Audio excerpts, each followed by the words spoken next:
Hey there, it's the real Jason Duncan. I've got a special announcement for you really quick. I am hosting the Exit Lifestyle Conference in Nashville, Tennessee, February 3rd, 4th, and 5th, 2022. You don't want to miss it. Go to theexitlifestyle.com to learn more.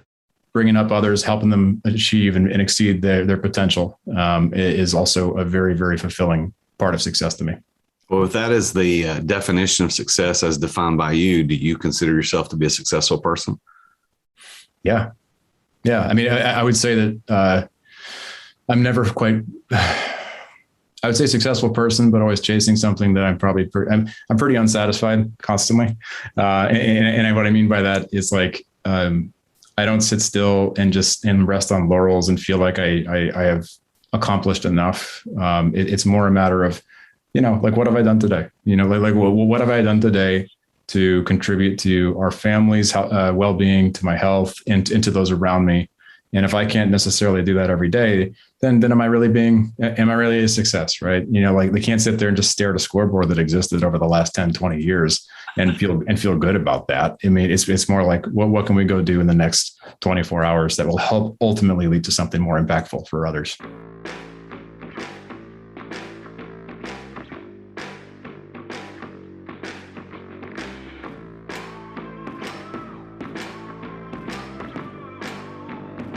In today's ultra-competitive business world, being a successful entrepreneur or business owner can be very challenging. Fortunately, contemporary times have blessed us with resources for tackling those challenges and getting us to success more quickly than we could have imagined. Welcome to The Root of All Success with the real Jason Duncan, a podcast that explores how the world's most powerful entrepreneurs grow incredible companies. This podcast looks at the 5 keys to unlocking success as an entrepreneur. A successful educator turned entrepreneur, Jason's mission is to use his gifts of teaching and leadership to help others get the results they want out of life. Join Jason every week and learn the keys to grow a truly successful business. Welcome back, listeners, to another episode of The Root of All Success. I'm the real Jason Duncan, and if you're watching on YouTube, let me thank you for doing that. I'm recording from my home office today here in Gallatin, Tennessee, right here at Dunhaven, my home here in Gallatin, just north of Nashville. And I've got an amazing guest for you today. I can't wait to introduce him. But before I do that, let me also thank you for subscribing, whatever podcast player that you listen to this show on. I appreciate you listening to it. So please go leave a review. Let me know what you think of it. And the more reviews we get, the higher this shows up in the listings. The more it shows up in listings, the more people listen, and the more high quality guests I can get on the show. So thank you for everything you do. And a big shout out to C-Suite Radio Network for helping to get the episode syndicated, and for Two Market Media out of New York for helping me produce the show and getting it edited ready for you. So let me introduce our guest for today, and it's Spencer Hilligoss, and he is the CEO and co-founder of Madison Investing, which is a real estate investment firm specializing in real estate syndications. He's a passive investor, he's an active syndicator, and he understands the unique challenges that professionals face when they start out in their real estate investing adventure. And his mission, and it is pretty clear by the way we talk about this today, you're going to hear in just a minute, is to arm investors with the know-how that they need to make confident investment decisions that are going to lead to the ideal life. He's going to give a great definition of success about prioritizing and about without compromise. This guy's really great. And his story is really cool because he started out in the real estate world with his dad running a brokerage firm. And then he kind of bucked the system, didn't want to be the entrepreneur, went into the corporate world, worked in the corporate world for a while, and he had a 13-year track record of building high performance teams across 5 different companies, 3 of which were valued over $1 billion, the companies like Intuit and Gusto. And throughout his career, he was able to do that, but he knew that there was something else. This entrepreneurship kept calling him back, that he wanted to go back into entrepreneurship. And real estate was kind of the thing that he was prepared to do. He's a member of the 2021 Forbes Council on Real Estate. He's been featured in magazines like Business Insider. And when he's not shifting the way people think about real estate investing, you can find him listening to metal, which we'll talk about a little bit on the show, adding to his tattoo collection, and walking his kids to school each morning with his wife, which I think is fantastic. But all the way from San Francisco Bay Area, welcome to the show, Spencer. It's such an honor to have you here, man. Jason, so excited for the conversation. It's not very often I get to go so deep into the journey. So thank you for having me. Well, so let's start off with kind of your origin story as an entrepreneur. As we know that you're in the real estate, 'cause that's what I talked about in the intro. But as an entrepreneur, what was kind of your first foray into that concept of running your own business, being the boss? Was it just now as an adult, or was there something as a kid? Tell me about that. Yeah, I was a reluctant, born into entrepreneurship guy. My dad was an entrepreneur.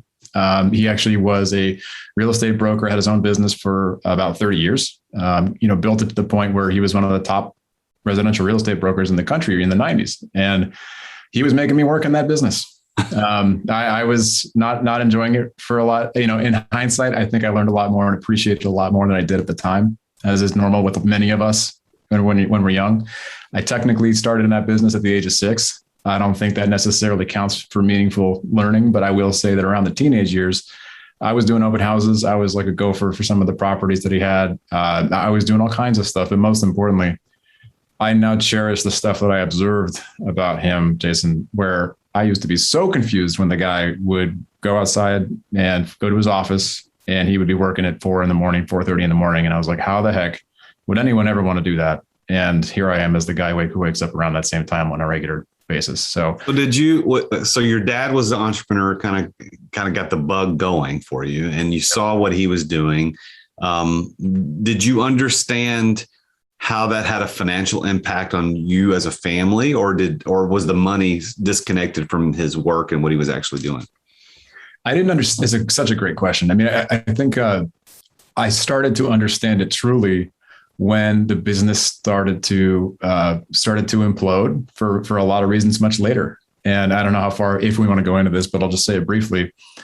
I was in that business and exposed to his business for many years, for 20 plus years, and starting as a kid. I also, unfortunately, was, I was a little bit older. I was going off and doing my own career, starting my own career later, but for a bunch of familial reasons, personal reasons, I'll just keep it high level. I lost my younger brother to cancer many years ago. Parents got divorced, and there's kind of a domino effect that often happens when you have a loss like that in a family.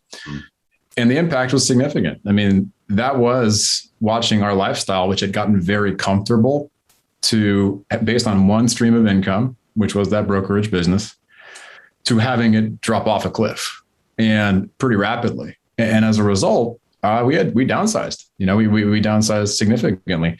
And so as a result, I was probably late teens, early teens, or mid to late teens at that point. And it was pretty interesting to watch that and go through that. And I have, much younger siblings, and watching what the impact was on my family, that was intense, And so I take those learnings with me, very much apply it and keep it with me, close to me, in our own journey now. So I know that when I didn't have entrepreneur parents. My mom was a stay-at-home mom. Dad worked for AT&T. It was South Central Bell and Bell South and AT&T. His whole career was also in the Navy. And I never, ever knew anything about money. All I knew is we never went without. We always had what we needed. We were probably, middle class or slightly lower than middle class, but certainly not poor, obviously not rich, had everything we needed. But I now know, as an entrepreneur who owns several businesses, I've got kids, and I've got some friends who ask me, like, do your kids know that you're wealthy? And I'm like, I don't know. Like my life as an entrepreneur didn't start until I was in my 30s. And so by then, my kids were kind of a little older. And so for the last 10 years, this is kind of normal for them. So that's why I asked that question, because for kids who are raised in entrepreneur families who ultimately end up becoming entrepreneurs themselves, I'm always curious to know, did the money was there a connection with him owning his own business and money have anything? And it sounds like it had a little bit to do, but only when it went away. So that was an interesting perspective that you gave, and I like to ask that question. Any other comments about how that might have worked out in your life? Absolutely. Yeah. And I'll aim to keep this brief, because you hit on a point I don't think most people catch. And I appreciate that a lot, Jason, which is like, I ended up getting scared away from that real estate business by working for him. And I've grown up in Silicon Valley. Right now I live in Alameda, California, which is in Silicon Valley. But I went into the local business, which is tech. And my 13-year career was largely there. I was not wanting to tell my friends I worked in real estate. That's not cool around here, right? And it's such a silly thing to say, but there's an element of truth in that. I did well on the W-2 track. I worked for 5 different fintech companies, and the income that way was fine. And we've had a comparable lifestyle. However, money in and of itself and wealth in and of itself has never been my big driver. And we can kind of get into big why later, I think maybe, but for me, it came down to optionality, autonomy. These things have mattered to me greatly. And I don't think I fully appreciated that until I got deep into my leadership career, where I was working very hard in Silicon Valley, startups, chasing those big exits, the Silicon Valley lottery. But to answer your question, I was not looking at his business going, man, he did well for our family, because I took it for granted, as so many people do. And it's just kind of how we work, right? And so once it went away, then I was like, oh, okay, there's something, there's a utility to this thing here. As a guy who's not chasing fancy stuff, I'm not chasing the Lamborghini. I do want to have the ability to go and drop my kids off at school in the morning, which I did this morning. That's the stuff that matters to me. The word you used, you said optionality, which by the way, first time I've ever heard that word. So that can go down in history. Never heard it said that way, but I know what you mean. And I think that word is so undervalued by entrepreneurs, is options. So your dad, and again, forgive me if I'm insinuating way too much or inferring too much out of your story, but your dad had this somewhat successful brokerage firm, was doing well. You were watching how this is going as a young kid, as a teenager, watching him do these things. But it sounds to me like he built a business that didn't provide him really any options. It was one stream of income, and it wasn't even based on investments as much as it was actually operating a business. Am I seeing that the right way? You are seeing it spot on, Jason. And I mean, that was ultimately, as an adult now, and I'm a little bit of a slow learner in some ways, I guess, Jason, because I wish I had figured out this nugget of insight much earlier. And you just hit on it spot on, which is, I look at, like, people ask about risk, when you go off and take an entrepreneurship path. And as I was leaving my W-2 job a few years ago to go do our side hustle, make it a full hustle, which is now a thriving business. They say, man, that sounds risky. And I say, well, let's define risk then. Okay. I think it's risky to have full-time employment working for someone else's company when they hold the keys to my schedule, to my active income stream. I think that is far riskier than being able to say, oh, sure. Yeah. I run my own business now. Could something happen where suddenly our business goes away? Of course, like who knows what the future brings, but it's way riskier to have one stream or even 2 streams. In the Bay Area, it's so darn pricey. You got, Jennifer and I, my co-founder, who's my CEO, and my wife, we were working full-time in 2 careers, both 2 active incomes. And that doesn't mean that we were, as some folks like to say, balling. We were not balling out of control here. We were just trying to live comfortably in the Bay Area and raise a family, own our house and all that stuff. That's risky to me now. And so when I hear people talking about getting a big salary bump, I celebrate it for them, because I get it. I really do. I chase titles and chase those big bumps for a long time in the corporate world, but that to me looks exponentially riskier at this point. I mean, even in the middle of a global pandemic. I mean, I quit my day job 5 months before COVID hit because our business was getting so darn busy that I had to go give it my full attention. So sorry for the tangent. No, it's exactly illustrates what I talk about to my clients and prospective clients all the time, is that you believe that being an employee, being in the 9 to 5 is secure and here's why, because every single week or 2 or 3 or whatever, however your pay schedule is, you get a check. And as long as you performed reasonably well, you get that money and it's predictable. But the reality is at any moment, that company can shut down, you can get fired. That is a supreme risk that's hidden for employees all around the world, especially here in the United States and in the Western world. It's a risk where entrepreneurship, the risk really is only at the very beginning. Like, is this going to work or not? Is my new real estate investing company going to make it? But once you get your legs under you, now you're 100% in control of your destiny. Nobody's going to fire you. Your company's not going to shut down. Obviously there are always exceptions to every rule, but yeah, the risk is for the employees. Now, let me go back to this option thing, because I want to actually talk about that. Sure. You said that this morning you dropped your kids off at school, which, by the way, I love it. I did the same thing with my kids. I took my son. I got a son and a daughter. I took my son to breakfast one day a week, and then took him to school, and took my daughter to school and took her to breakfast one day a week. That was kind of my thing, my dad morning. And I applaud you for being able to do that. And you said, I don't know that you said this, but I want to see if this is what you meant. You said, I would rather be able to do that than drive a Lamborghini. Like, if I had to choose, like, I would rather have that as my option. Is that what you meant? That's exactly what I mean. Absolutely. I'll even take, you can lop off a net worth zero, right? I mean, for the ability to say, and we could perhaps we'll get into this later, but it's a very common conversation I will have with other folks that I feel humbled when they reach out to ask me for advice, because I'm still not sure I'm able to give it when as a qualified entrepreneur, but I guess I am. Is like, they're like, what should I do? And how big should I go? And I'm like, well, go as big as your ideal day dictates. And my ideal day, Jason, is actually relatively simple. I would like the option to go at some point, maybe live abroad when our kids are older, if you want to get extravagant on what I consider extravagant, but absolutely the ability to drop off like my son this morning, to pick him up, to be able to jump in and do something if necessary, like went over and even just took a tour of his school, because that's today's teacher conference day, right? Like it's that type of freedom is very much under our control now. And that is something that I think, as corny as this might sound, someone else said this to us when Jennifer and I, we actually walk our kids to school together.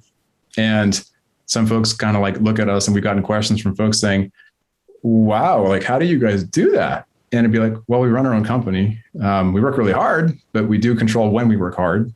And they said, oh, so that's how you guys flex.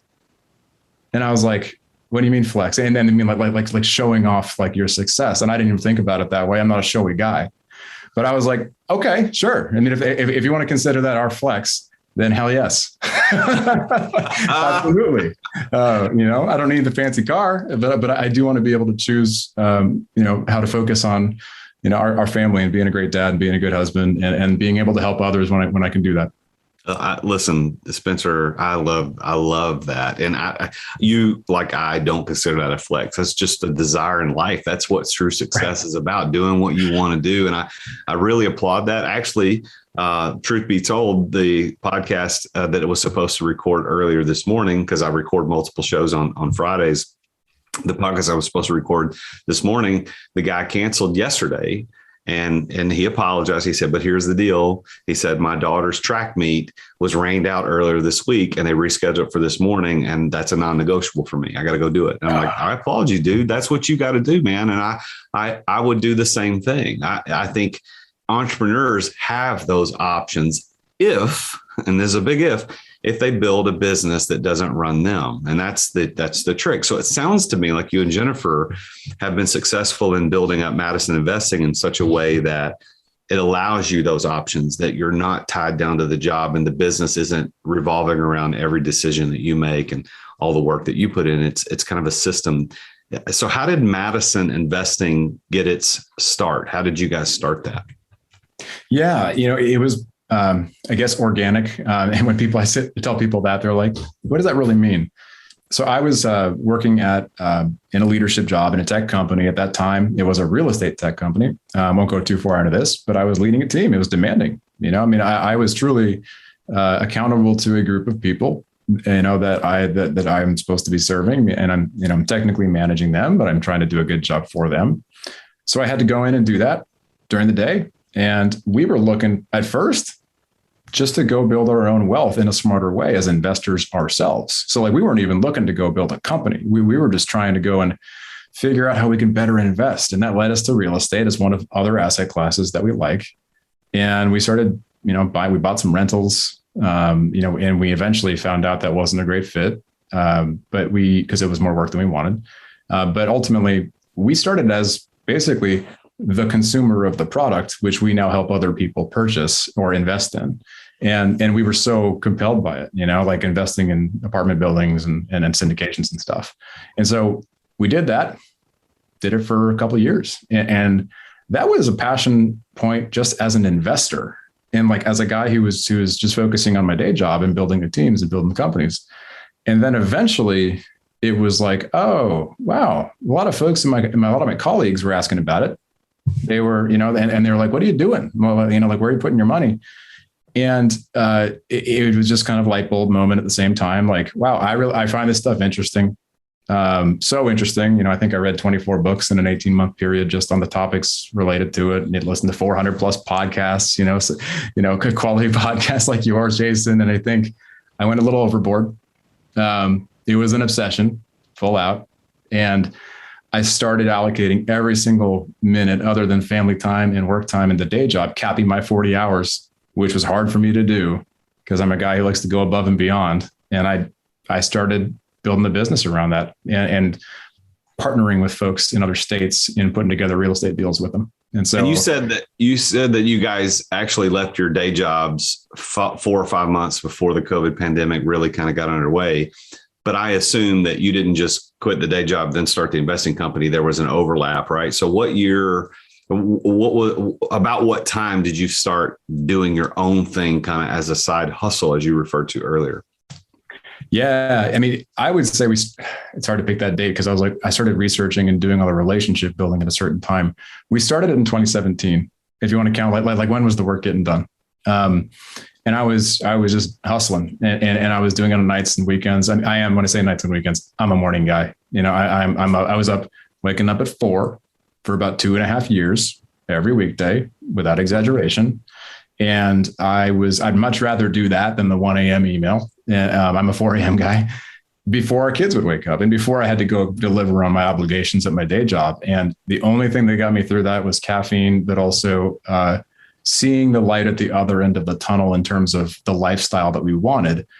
And Jennifer, she didn't leave till earlier this year. So she was still doing her day job, and because she's loyal and she's a leader in her own career. And so she went and finally exited her job. But 5 months before COVID was more the moment when it was like, our company is growing and we have obligations to our investors. And I want to go out and see, let's just give this full focus. I mean, it's well covering expenses. We had great padding because of our own investments and otherwise. And that was the ripcord moment. I don't think, I don't think that the term that is currently thrown around now, I think in the last 2 weeks of like the great resignation, right? It's interesting how pandemic has actually started to create some of that more urgency around it. But man, I pulled that ripcord 5 months before COVID was even announced. And so it was ready. It was ready to go. So what's the name Madison? Is there significance behind that name? We live on Madison Street, and it is symbolic because as this is our home. We've only had one home as a family, and we've tried to keep it modest by design. And I think that at some point we probably will get to something bigger. But it's intentionally like a very meaningful thing for us because it's where our family's been built and it's where our business has been built. And we're like, let's just call it Madison Investing. Pretty simple. I love it. Well, you've got so kind of a simple guy, right? But you got a few colorful things about who you are. One of the things to talk about in the intro is that you've got in your spare time, you like to listen to metal, and you've got lots of adding to your tattoo collection. Yeah. So for those that are watching on YouTube, show your arm again. You've got a few things going on. Yeah, pretty significant sleeve on the right arm there. So what is it about metal music that is it something that just as a teenager you started to listen to, or what's the deal there? Why the affinity for metal? Yeah, I appreciate you asking me, Jason. I mean, I think it started a long time ago for me. I've been a guitar player in particular for, I think 25 years now, and started off playing in punk rock bands and metal bands. And I think to tie it back to entrepreneurship, without exaggeration, like I have always found there to be a contrarian nature within both metal and the punk stuff that I listen to. And that ethos, I have talked to a couple other folks out there in the entrepreneurship circuit who are also kind of come from that musical canvas. And it clicks with them immediately because there's this notion of just like contrarian thinking. It's not the notion of tear it all down necessarily. It's just like, why not challenge the norm? And you better believe that that's how it feels in certain levels when you have to go and kind of peel yourself out of a deeply rooted corporate career that's got its hooks into you, and you're addicted to a paycheck that comes every 2 weeks. And so, not to go off on a soapbox about the ethos behind the music, but I do think that hits a chord to me today. And frankly, I've always found it deeply fulfilling to have some kind of hobby. I think every person thrives, like we all thrive more so when we can like channel our full focus and find that notion of flow, right? Something that takes us away from business, away from distractions, away from negativity when needed. And I just, when I get to practice playing music, and I haven't played with other people in a band in a while, but I would say that might be on the table someday. When Madison is at a certain level, I'd like to kind of get back into recording music. Now you've played on stage. You played at the band's world tour or something, right? You did that too, right? Yeah, I mean, I think it was, it was early 2000s, but it was like the Vans Warped Tour in San Francisco. Yeah, the Warped Tour. I said World Tour. Warped Tour. You're right. No, it's okay. I mean, I don't even think I think they just recently finally concluded it just to date myself a little bit. But I think that we were having some fun there for a while. I'm still very much in touch with those very good friends I was playing music with. So it was somewhat legitimate at that point. I think we even got paid for that gig, so it's. Well, then you're a professional musician. You got paid to play. Right. That's what that is, right? All he needs $1 to be a professional musician and have that count, right? Nobody's ever paid me to play. They might have paid me to stop playing, but we probably had more gigs than like that, Jason. I'll leave it that right there. Well, so let's talk about the success, right? So you've got a pretty successful company that you and your wife started. It's providing you the lifestyle that you and your family want. The show is the root of all success. So let's start with, let me ask you this question. What do you, in your words, Spencer, how do you define success? I think that one word, I'll bring it back to it because this is one of just 2 to 3 bullet points because I love a good bulleted list. I think optionality, and to use a different phrasing of that, the ability to prioritize the things that I think are most meaningful in life and not have to compromise on those. And I think that, whether you're Oprah, whether you're a president, whether you are anyone who has been incredibly successful in the big picture, everyone's got the same 24 hours in a day. And whenever I remind myself of that, it's a big excuse killer because that's just a prioritization comment. And so I believe the priorities to me would be, I mentioned them earlier. I don't want to belabor the point. Be a great dad, be a great husband, have optionality, and give back meaningfully in a variety of ways, not just financially, but try to be able to, coach people pro bono from time to time, all that stuff. That is what success looks like to me. I do think over time, scaling that with impact within reason is kind of the next step. I don't think we need to go, build a massive organization. I just think long-term consistent impacts and being able to help bring others up to the point where they can then make a bigger impact is really fulfilling to me. I coached a lot in my corporate career. I don't necessarily do a coaching program or anything like that formally, but being able to help others succeed has always been incredibly fulfilling to me. And so in a professional sense, bringing up others, helping them achieve and exceed their potential is also a very, very fulfilling part of success to me. Well, if that is the definition of success as defined by you, do you consider yourself to be a successful person? Yeah. I mean, I would say that I'm never quite, I would say successful person, but always chasing something that I'm probably, I'm pretty unsatisfied constantly.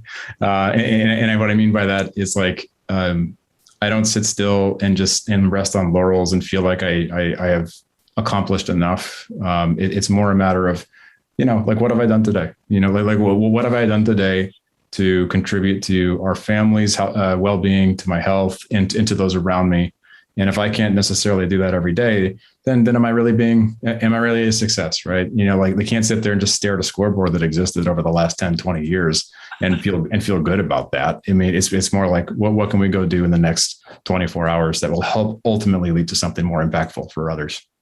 Well, the listeners to my show will know that I speak a lot on the show about the 5 keys to success. And I want to kind of talk through those with you and see how they played into your story. And the first key that I think, and my dozens and perhaps even hundreds of interviews with entrepreneurs who are very successful, what I found is that the number one indicator for success is passion.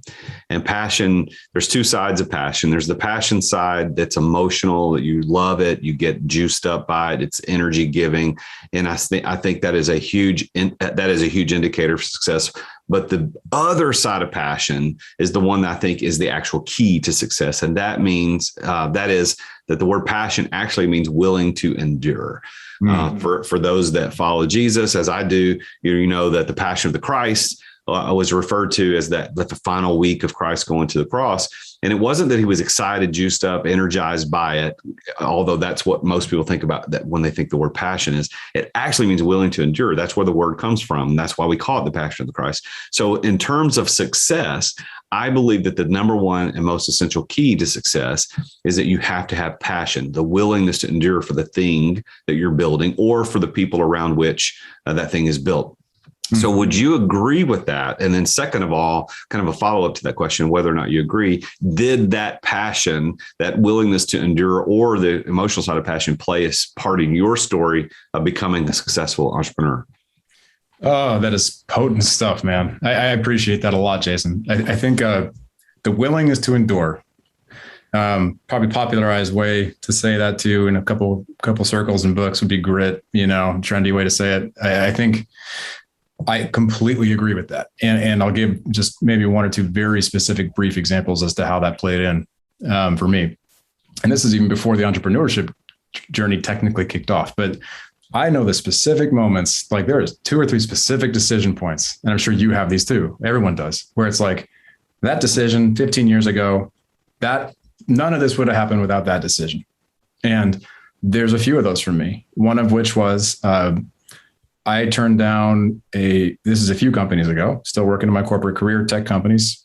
I had just gotten a big promotion and, very large raise, got more responsibility and prestige. And I was leading all these teams and stuff. And I walked away from it and I took a job at a much earlier stage startup, took a 40% cut in my cash compensation. And I did it. Yes, there was like a maybe outcome on equity, like if equity meaning for folks who don't think about tech companies a lot, like maybe you join the next Facebook or Google, but they're early stage and you're part of a big IPO financial moment a decade later or something like that. That was a piece of it. Sure. The real reason in hindsight, legitimately, I remember the exact phone call when I was sitting there wrestling with it with the CEO of the other company. And I did it because I knew it would be, it would put me in the most challenging learning environment I've ever been in. And it was the hardest 1.5 years professionally I've probably ever had. And it was also the most I've ever learned in a very condensed period of time. I was like surrounded by people who outclassed me on virtually every level. And I mean, they had just better schools than I went to. Not to say that that's everything in entrepreneurship. That's a separate topic, but I would just say that, I learned a lot from that, watching them working with them, seeing how hard that they worked, seeing their work ethics. That was a key decision point for me in that one moment. I could think of 2 or 3 others, but I don't want to belabor the point. Absolutely, the grit matters because that was like dumping myself into a new kind of meat grinder I hadn't quite experienced yet and not necessarily loving it, man. It was like 80 to 100 hours a week in the office without exaggeration for a period of like 1.5 years. And that was when I had like an infant son. I didn't get to see for a couple of weeks at a time. So, it was rough. But I would say I'm grateful because the compensation, cash compensation, I think, in hindsight, the best, great decision, just outstanding decision, painful decision, and worth walking away from the comp.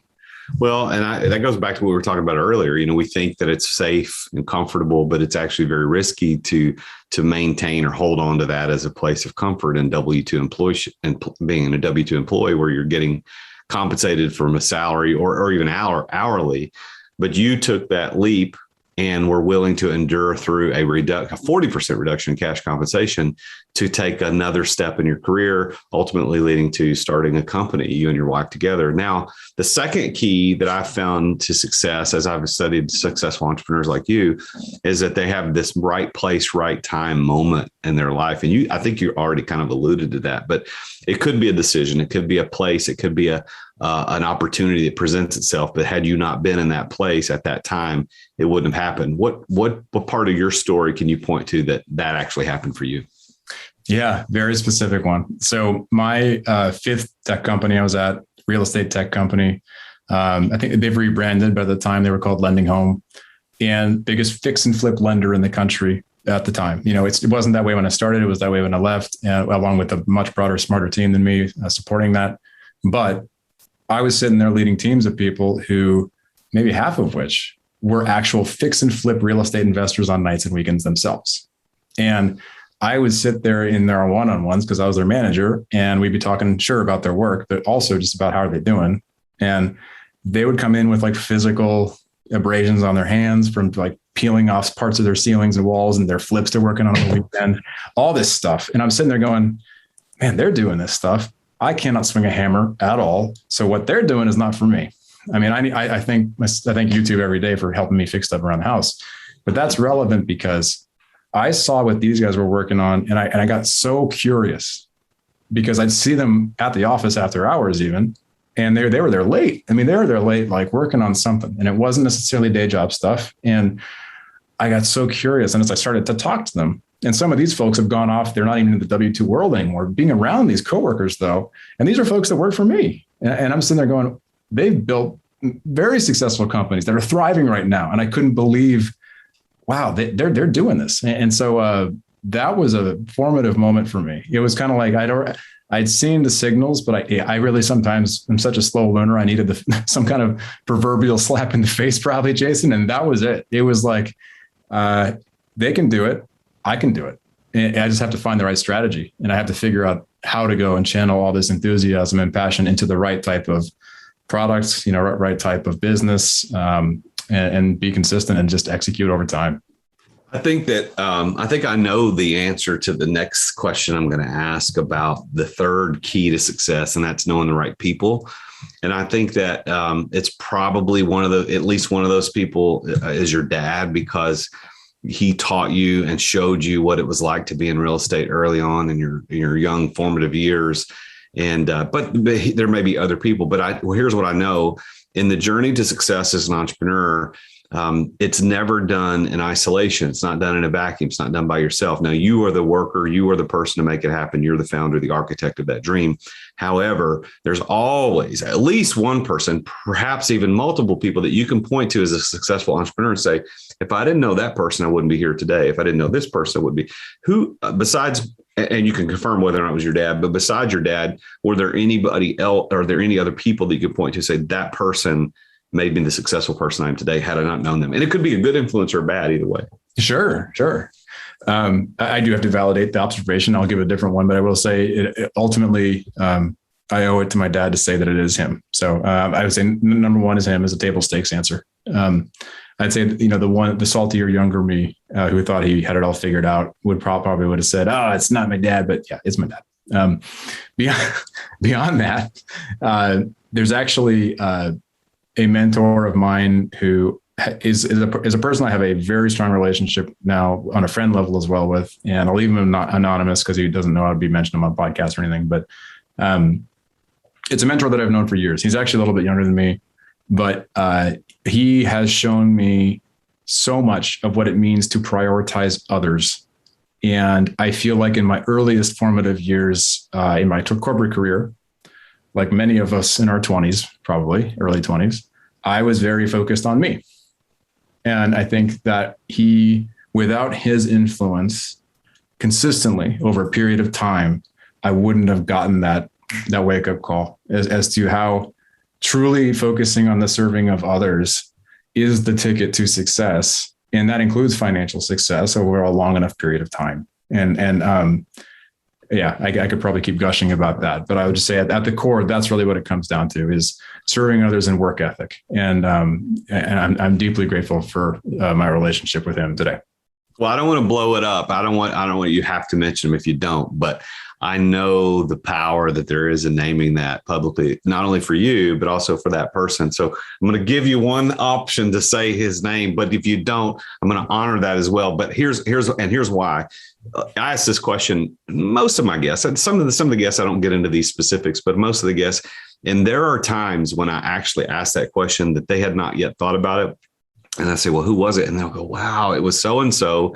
And they'd never thought about it. And then we said out loud, they're just it's cathartic. And then also when the person understands it, they understand their place in helping you or whoever that person is become successful. And then the bigger picture is you're that person for somebody else. And man, you'd like to know, oh, I had no idea I was that influential. So I'll give you that opportunity, but I'm not going to make it awkward. I'm going to go ahead and ask my next question. I'm happy to say it, Jason.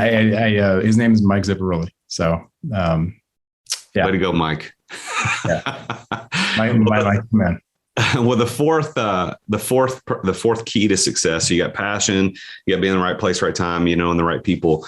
The fourth is preparation, and preparation is having the know-how to pull it off. And I can see very clearly, at least from my seat on this Zoom call, on this interview, is that your dad helped prepare you. Not only was he the person, but he helped prepare you by you doing those open houses as young as you were, watching him go through. And I'll use the term failure, although that has certainly lots of different implications, but the failure of keeping that business to the degree that it wouldn't allow you guys to have financial hardships. But all of that, and then working in fintech, working in real estate tech, prepared you and Jennifer to start this company that will lead you and your family for generations into a new place. What do you think about that? Is that the preparation you had to be successful? Absolutely. Unflinchingly. I mean, I think that one comment that you also made there too, Jason, because I know I've hit on the influence of my dad early on as a key contributing part of this. But I think an interesting, I don't know if you hear this at all amongst entrepreneurship circles, but entrepreneurs who have never done the corporate world thing, not to say there's any right path, because there isn't. There's no such thing as like the ideal playbook for anyone to win the business. But I would say that the skills in the corporate world that I learned and that Jennifer learned are directly transferable to entrepreneurship. And that maybe some people don't agree with that. I think that most skills in life can be transferable to other things. You just have to get creative about how you can translate them. And for us, man, common language of business for Jennifer and I, coming from two totally different industries. She is in marketing. I was in operations and sales. We have a common language in business, which means that it's been a journey to get to a CEO, COO relationship we have now. And it's not always super smooth, where we can debate, but being able to talk about, top line, bottom line, forecast, financial plan. These are things that we know the same definition of. And these are things like marketing funnel. Those are things that I'm deeply grateful for, because I say that. And sometimes I catch myself because I haven't quite slapped the corporate out of me yet, despite the fact that I've been trying to do it for so long. I just assume other people know. And that's not because I'm trying to be rude. It's just because it's just been around. I've been around it for so many years, and so I don't take that for granted whatsoever. Well, it's the preparation. And that's the point. It's like, so Elon Musk, we know now, and Jeff Bezos are playing with space toys. I mean, they're trying to go to Mars, and they're going, okay, so here's the thing. That's a new business for each of them, relatively speaking. But the preparation has happened in the last 5-10 years, where you go back 20 years, they weren't prepared to go into that business, and they would not have been successful in that business.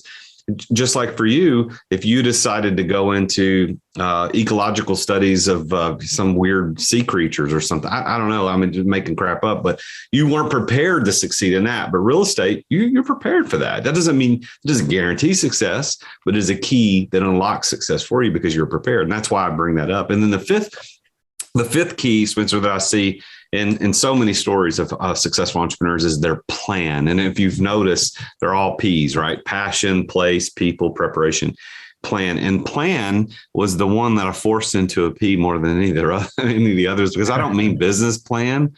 I mean just having the ability to think through, how's this going to work and how I'm going to finance it. So it's primarily about the financial implications. So in real estate, I think most entrepreneurs understand that real estate is a great way to make passive income. It's a great way to make permanent income. It's a great way to have almost recession-proof income, largely speaking. But you can't just go out there and say, I'm going to buy this 300 unit apartment complex. It doesn't work like that. There's got to be a plan. How do you get the capital to go do that? So when you guys started Madison, I know there was a slow entry because you both worked in corporate jobs until you both were out of the corporate. But what was the plan financially and otherwise to get Madison Investing going? Yeah, although it was a slower ramp at first when I was trying to figure out, is this going to be a side hustle / hobby, or is this going to be something that's a business? We sat down pretty early on and this was tough. I mean, I will say this was like a key moment for us, both as a married couple and as co-founders. We took 2 full weekends. And, obviously we had a moment where the kids weren't at home because someone was watching them for us, thankfully. We took it this seriously. We knew enough to take it this seriously, where we sat there and we said, like, where do we want to be lifestyle wise? Like, what's our ideal day? Some people think that exercise is corny. I think it is critically important and more people should do it. Like, literally, what do you want to wake up and do? And then spend your time. What do you want to spend your limited hours doing on an average day? So we did that. And we said, what is the financial picture for our business and then ourselves that can enable that? Cool.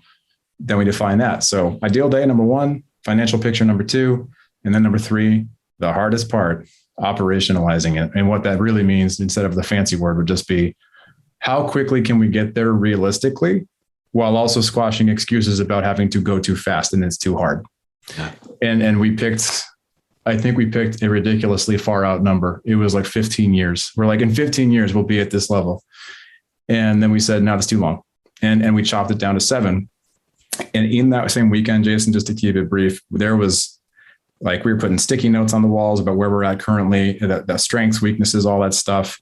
There was tears. There was laughter. There was reconciliation, and probably 2 to 3 of those cycles all in the same weekend, and that was the level of candor that we were getting into about, not everyone if you don't work with your spouse, this is probably not going to be quite that intense, I would say. You're not going to get into that with a co-founder who's not the person you're married to, but I would say absolutely critical if you do. And there are a lot of spouse leadership teams out there. So man, that was key, because we circle back to those same notes now and we refresh those. It sounds more formal than it might be, but I would say at least annually we're sitting down and we're talking about, are we on our way? And what kind of ways can we track that? That's great, man. So I want to go back to something you mentioned earlier. You said in the preparation for getting your company going, you were really intense, almost to the point of overboard, I think was the way you kind of mentioned it, was in reading books and listening to podcasts. So thinking back to all those books that you read, I would be interested to hear your top 1, 2, or 3 books that you did read for the listener's sake to know, okay, maybe I should go read that. So what are the top 1 or 2 or 3? How many of you want to list? But let's start with kind of the number 1. Number 1, I am a huge fan of Essentialism by Greg McKeown. Oh, that's great. Great book. Oh, isn't that a good book? It is a good book. Man, it opens, and with the guy who's taking business calls in the delivery room with his kid, and so the whole point of that book, the reason it resonates with me is coming back to the comment of we all have the same 24 hours in a day, right? And then, so what's the real challenge? The real challenge is goals and prioritization. And that book literally gives you quotes about how to say no to people and without being rude. And that's it. I mean, that's really it. So many people stop because they don't want to say no to that trip to the bar, and at least for a limited period of time. And so that's I'm glad.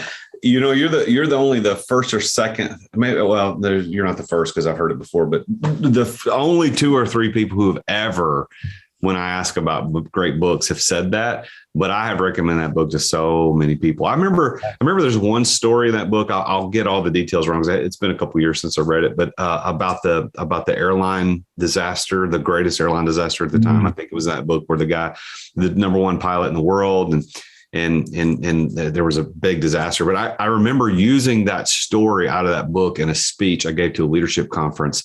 And I've told that story in vivid detail as told, by Greg in the book.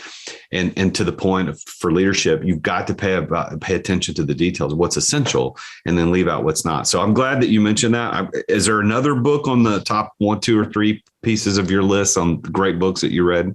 Yeah. I mean, now this may feel industry specific to within the world of real estate investing, but I strongly encourage folks to read it regardless of their industry, because we wouldn't be doing this today. And I believe it is a path everyone should follow, which is a book by Gary Keller, The Millionaire Real Estate Investor. Super corny title, like most books out there in real estate. I would just say the entire category has ridiculous titles.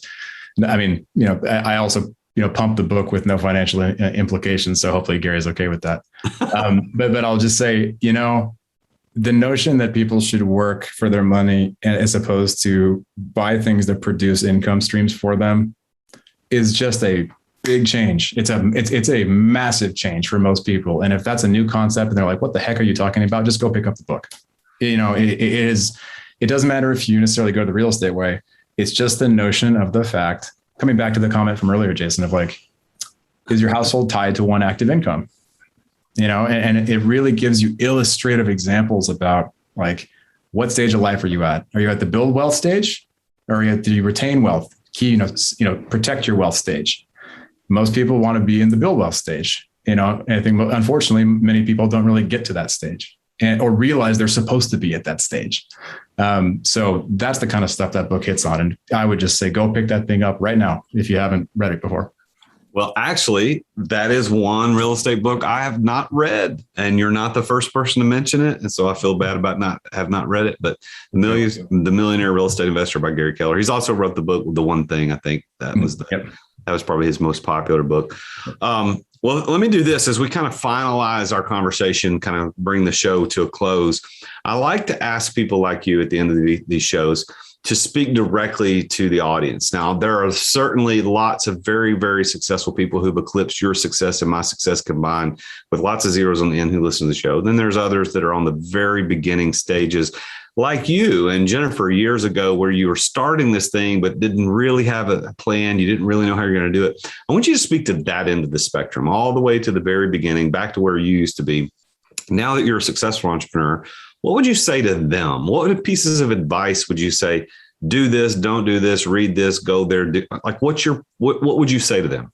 Yeah, I would say that there is nothing special about the people who have made it. And what I mean by that is there's nothing unique or special inherently about the people who ultimately build massive businesses or achieve exactly what they want. And so if you're out there and you're sitting there going, well, I can't do that because I am financial analyst in a big company, or you work in retail, or you're, and these are all professions that millions of people do, right? Well, I mean, across the country, across the world, you don't have to be something out of the box. You can go and learn, you can go and develop, and it really just is a matter of will, focus. And if some people have a much, much earlier starting line, some people have significant advantages starting off, but that doesn't mean that you can't go and walk that same path.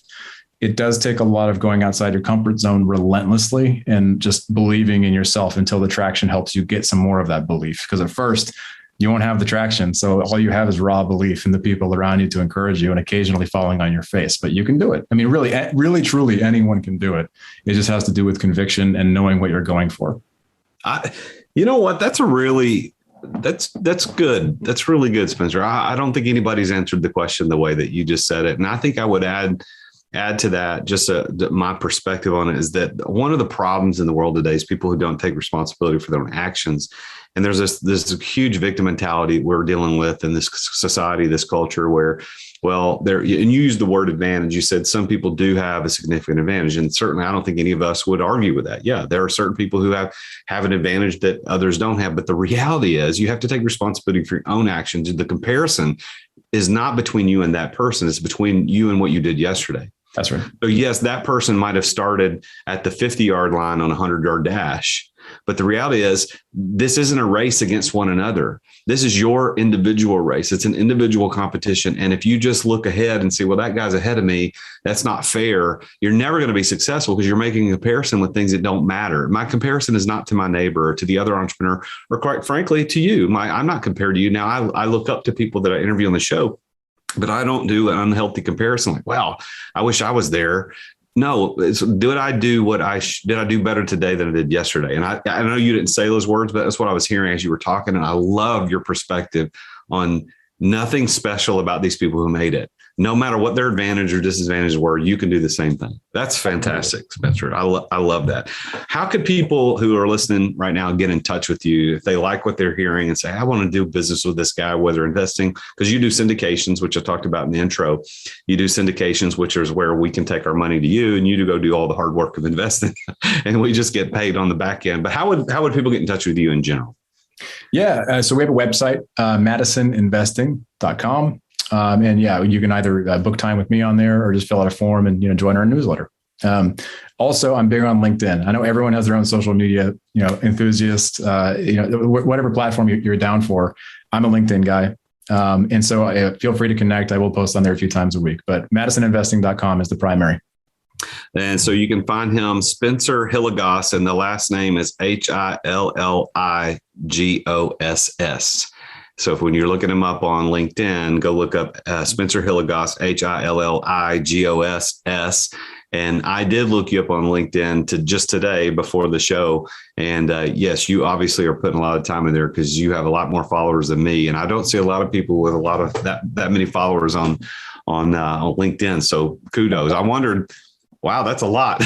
So what are you doing on LinkedIn? So if you're putting that much time into it, so connect with Spencer at his website, madisoninvesting.com, or you can go find him on LinkedIn. Spencer, it's been such an honor talking to you today. And that's the joy of doing a podcast like The Root of All Success is I get to sit across the microphone or the computer or across the couch when I do them in person with some amazing people. And so, it's been a blessing to talk to you. I'm so happy for you and Jennifer and the fact that you get to walk your kids to school and stuff like that. I love it. I love that type of entrepreneurial success. So congratulations on your success. And thank you for being a part of the show. Oh, thank you, Jason. I mean, it's very rare to be able to go into like a long form and deep discussion about the journey in a way that it can actually help other people to get there as well. So thank you. You're welcome.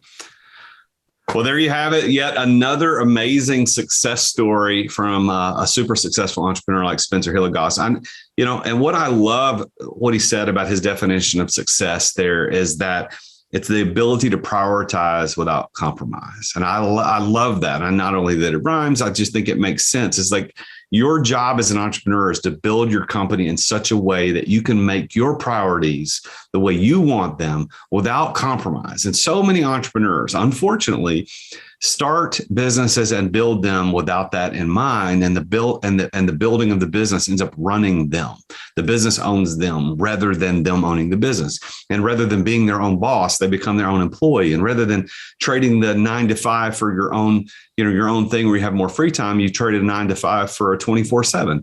And so I love what Spencer and his wife, Jennifer, do with Madison Investing. They built it in such a way that they can walk their kids to school and they can have the things that they want and spend the time prioritizing without compromise. And that is a great definition of success. If you are interested in learning about how to do that yourself, that's exactly what I do as a coach. I work with entrepreneurs just like you all over the world every single day and teach them how to do something I call exit without exiting. In other words, how to get your life to where it's revolving around the priorities that you want to live rather than the priorities of the business needs at the moment. It's about living the exit lifestyle, about this idea of you don't have to wait to sell the business at some point in the future to live the ideal life and to have all the time of freedom and control over your destiny the way that you think will happen one day when you sell it. You can actually do that now. I invite you to apply to be part of my next Exit Accelerator. It's a live group coaching cohort that I run, and it's a 90-day program. It's live with me and 11 other entrepreneurs from all around the world. And I show you my 4 steps that I took to exit a multi-million-dollar business so that I could live my ideal life. And if you want to do the same thing, go to exitwithoutexiting.com. Well, there you have it, folks. That's the end of another show. I'm the real Jason Duncan. I'll see you next week when I talk to yet another amazingly successful entrepreneur. And until then, remember, Jesus is King. Thank you for listening to another edition of The Root of All Success with the real Jason Duncan. If you've enjoyed this week's episode, we invite you to visit therootofallsuccess.com to access the show notes and other helpful resources. Take charge of your business. Grow it from great to incredible. Join us again next time here on The Root of All Success. This podcast is a part of the C-Suite Radio Network. For more top business podcasts, visit c-suiteradio.com.